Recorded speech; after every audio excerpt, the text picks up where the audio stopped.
મુન્દ્રાના ધ્રબ નજીક ટાયરના વિશાળ શેડમાં ભયાનક આગ લાગી હતી। 19 કલાક બાદ પણ ફાયર બ્રિગેડ આગ ઉપર સંપૂર્ણપણે કાબૂ મેળવી શક્યા નથી। પાણીનો મારો ચલાવી આંશિક રીતે આગને કાબૂમાં લીધી છે। હવે જોઈએ મુન્દ્રા આમતક ન્યૂઝ બ્યુરોનો એક વિસ્તૃત અહેવાલ। મુન્દ્રાના ધ્રબ પાસે ગઈકાલે બપોરે 4 વાગ્યે ટાયરના યાર્ડમાં ભયાનક આગ લાગી હતી। 19 કલાકની જહેમત બાદ પણ આગ ઉપર આંશિક કાબૂ મેળવવામાં આવ્યો છે। સંપૂર્ણપણે આગ કાબૂમાં આવી નથી।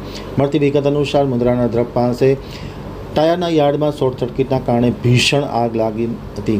લપકારા મારતી આગના ધુમાડા છેક સુધી દેખાતા હતા। ટાયરનો વિશાળ જથ્થો હોવાથી આગે વિકરાળ સ્વરૂપ ધારણ કર્યું હતું। ફાયર બ્રિગેડ દ્વારા આખી રાત પાણીનો મારો ચલાવવામાં આવ્યો હતો। 19 કલાકની જહેમત બાદ સંપૂર્ણપણે આગ કાબૂમાં આવી નથી, પરંતુ આંશિક રીતે કાબૂમાં આગ આવી ગઈ છે। ફાયર બ્રિગેડ દ્વારા પાણીનો મારો ચલાવવામાં આવ્યો છે। હજી પણ ક્યાંક ને ક્યાંક લપકારા મારતી જ્વાળાઓ દેખાઈ રહી છે અને ફાયર બ્રિગેડના જવાનો આગને કાબૂમાં લેવા માટેના પ્રયત્નો કરી રહ્યા છે।